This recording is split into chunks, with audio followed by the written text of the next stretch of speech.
Heidi stopped in front of her grandfather, who was busy chopping wood. Diet said that she had found a job in the city and could not take the girl with her. The grandfather was against it, but the woman did go away, leaving the girl at home, assuring her that the old man would not do anything bad to her. Now Heidi didn't know what to do and realized that no one needed her. OLEJA locked himself in the house, leaving his granddaughter on the street. She had no choice but to go to the barn. She spent the night there next to the goat. In the morning, the grandfather silently went into the barn, brought some milk and gave it to his granddaughter to drink. He was going to take her to the pastor to decide what to do with her. The pastor examined Heidi, looked at her teeth, and concluded that she was healthy, so there would be no problems with her. OLEJA was not going to keep the girl anyway. Perhaps some farmer would be interested in her. However, the pastor would be leaving for the city in 3 days, so Heidi would have to stay with her grandfather for the time being. The grandfather allowed her to stay in the house, even though there was only 1 chair and 1 bed inside. The girl was not upset. She was even happy to have a hayloft. The next morning, she met a young shepherd named Peter, and they went to herd goats together. Heidi said that she liked it much better here than in the village because she and her aunt stayed at home all day. While the girl was running around the meadow, Peter sneaked a bite of the sausage and cheese that his grandfather had packed for Heidi. The 2 horned animals got into a fight, and Peter started beating them. Heidi offered to give him half of her food if he stopped hitting the goats. Later, Peter told the girl that there were rumors that her grandfather had killed someone. Heidi decided that it was safer for her to sleep in the barn. OLEJA guessed what Peter was talking about today, but he called the rumor a dirty lie. He advised his granddaughter not to believe them. The girl hugged her grandfather and ran to the attic. The next day, OLEJA took out his tools and began to make something. Heidi told Peter that tomorrow her grandfather would take her to the pastor, but when she returned, she saw the second bed that her grandfather had made for her. The happy girl realized that she could stay here and continue to have fun with Peter. However, summer was over, and Peter would no longer be herding goats until next spring, when he would be going to school. Heidi came to the village with her grandfather. Everyone looked at OLEJA with suspicion and displeasure. They met the pastor again, who insisted that the girl go to school and learn to read. This was what Heidi wanted, but her grandfather had different views on life. The child was bored and waited for spring to come, and her friend Peter to return. To cheer up his granddaughter, OLEJA took her sledding and brought her to Peter's house. While the boy was at school, Heidi met his mother and blind grandmother. Eventually, Peter came along. The family lived very poorly, eating boiled potatoes and stale bread. In the spring, Dete unexpectedly returned to the village. She told OLEJA that she had found a place for Heidi in the house of a rich family. She would be enrolled in school with the family's daughter. But this time, OLEJA did not want to let his granddaughter go. Dete assured Heidi that a big and beautiful house was waiting for her in the city. The rich parents wanted their daughter to have a friend. Heidi wanted to stay with her grandfather. Then Dete said that her grandfather also wanted her to leave and did not even let her say goodbye to Peter. The old man realized that he had been deceived. He wanted to stop his niece in time, but she had already left the village. The townspeople laughed at OLEJA, and he could hardly hold back his tears. Heidi looked sadly at her favorite alpine mountains. Soon the girl found herself in bustling Frankfurt. Her aunt brought her to the Sesemann mansion, a huge house full of servants. At first, Heidi met the governess, a strict woman who decided that the girl was too young and that her name was not very Christian. However, her aunt assured her that Heidi was exactly what the owner wanted, an unspoiled girl from the countryside. The aunt was in a hurry to get her payment because she had actually sold her niece. Heidi met a girl named Clara who was unable to walk and was confined to a wheelchair. Heidi started rolling Clara around the room and accidentally broke a vase. Clara lied and said it was her fault. During lunch, Heidi started to eat soup directly from the plate because she did not know how to use cutlery. She hid one of the buns in her pocket.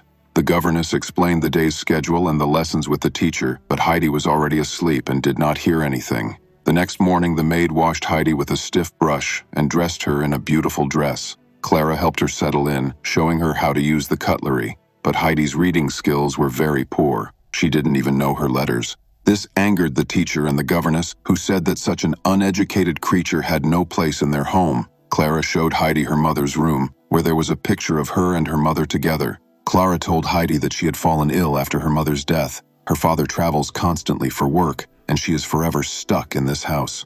During a quiet hour, Heidi asked the servant Sebastian to open the window. She was hoping to see the mountains, but they were too far away. Restless Heidi decided to take Clara for a ride through the streets of the city and at the same time climb the tower where she could see the mountains, but she left Clara in the middle of the market square. The governess discovered the girls were missing and began to panic. Even after climbing the tower, Heidi could not see the mountains. At the same time, Clara was offered to buy a kitten for a couple of pennies, but she couldn't resist and bought all the kittens. Sebastian finally found the girls. At the manor, the governess lectured them, but suddenly began to sneeze incessantly. It turned out that she was allergic to cats. In a panic, she demanded that the animals be removed, but Sebastian promised to take care of them. As a punishment, the governess left Heidi without dinner and put her in the corner. She even threatened to lock the girl in a closet with rats. Heidi managed to gather a lot of buns. She put on other clothes and was about to leave the house, but the governess stopped her. The girl explained that she was collecting the buns for her toothless grandmother, who could not chew stale bread. Clara burst into tears because she was afraid of losing her friend. She locked herself in her room and felt sick. Heidi decided to support her friend. They could have a great time together, but learning was very difficult for Heidi. She could not learn her letters. One day, Mr. Sesemann came to the estate with his mother. The woman, who was much gentler than the governess, asked Heidi to call her grandmother. Her father noted that Clara was happier with her new friend, but the governess insisted that Heidi was not herself. She did not know her letters, interfered with Clara's studies, and behaved wildly. Grandma decided to check it herself. She resorted to a trick. She did not read Heidi a fairy tale before bedtime, and offered to find out the sequel herself if the girl could read. The countess told her son that Heidi was a sweet girl who would learn to read if she was interested. But living in this house is hard for her because she is unhappy. However, this did not matter to Mr. Sesemann, as long as Clara was happy. When the maid was stealing the master's wine at night, she heard strange sounds. Together with the governess, they decided it was a ghost. Sebastian discovered that the front door was open. But who had opened it? All the servants believed that something supernatural was involved. Heidi did indeed learn to read quickly, which brought joy to the teacher and the Sesemann family. The father promised Clara that Heidi would stay with them forever. Upon hearing this, Heidi burst into tears at night. Soon after, her grandmother left the estate, and the governess became the main educator again. One night, the doctor heard strange noises. Together with Sebastian, they took pistols to repel the attack of an intruder. But it turned out that it was Heidi. She sleepwalks and goes out into the yard to look into the distance, probably towards the mountains. Sesemann found another pile of buns. When Heidi woke up, she told him that she had dreamt of her grandfather, and she burst into tears. The doctor realized that the girl was depressed because she was homesick and homesick for the Alps.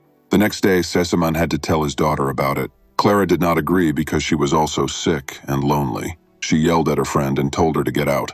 Today, Heidi was to be taken home to her grandfather. She wanted to talk to Clara, but the upset girl wouldn't open the door. A whole basket of buns was collected for Heidi. She asked to give Clara a wooden figurine that her grandfather had carved for her. Sebastian took Heidi to her home village. The locals were amazed at the girl's rich wardrobe. Then Peter came up to his friend. Finally, Heidi gave buns that the boy's toothless grandmother could eat, and Peter received sausages as a gift. The Alpine grandfather heard his beloved granddaughter calling him and ran to meet her. The old man was extremely happy to see her back, just as Heidi was happy to return to her normal life in the mountains. She drinks milk, herds goats, eats simple food, and walks with Peter. Heidi writes letters to Clara. In the winter, she and her grandfather moved to the village so she could go to school. The pastor asked the students what they wanted to be when they grew up. Some answered, a shepherd or a farmer. Heidi said she wanted to write stories, which made the children laugh. Heidi has tutoring with Peter after school, but he is having a hard time learning. The girl misses her friend very much, and Clara now regrets not saying goodbye to Heidi. Clara's grandmother did the unthinkable. She brought her granddaughter to visit Heidi on her own. The Alpine grandfather treated the noble guest to moonshine and agreed to let Clara stay with them for a few days. Heidi introduced her friend to the goats and Peter, who had been shy for a long time. However, he is jealous because Heidi no longer goes to the pasture with him. Now Heidi is teaching Clara about village etiquette at the table. Peter, out of jealousy, decided to do some harm and pushed Clara's wheelchair off a cliff where it broke. Clara was upset because now she would have to sit still all day. The Alpine grandfather realized that it was Peter's fault. He carried the sick girl on his shoulders to the pasture. The old man told Peter to take care of the girls and left. The boy was still angry, and Heidi went to pick berries. Clara was left alone. A butterfly landed on her leg and flew away. The girl did not notice how she suddenly got to her feet and almost followed the butterfly. With the support of Heidi and Peter, she managed to take a few steps. The next day, she was able to do it on her own. Sesemann came to the mountains to pick up his daughter. He was furious that her grandmother had brought Clara without his permission, but the man was speechless when he saw his daughter walking towards him without any help. It was just incredible. Her grandmother gave Heidi a book, but no words. She had to fill in the pages herself. It didn't matter that the local children were laughing at her desire to write stories. They have seen nothing but this village, and she has seen the world. If something brings you joy, you have to do it. The friends said goodbye, and Clara went back to her city. and Heidi returned to her goats, Peter, and her usual life in the Alps, in freedom.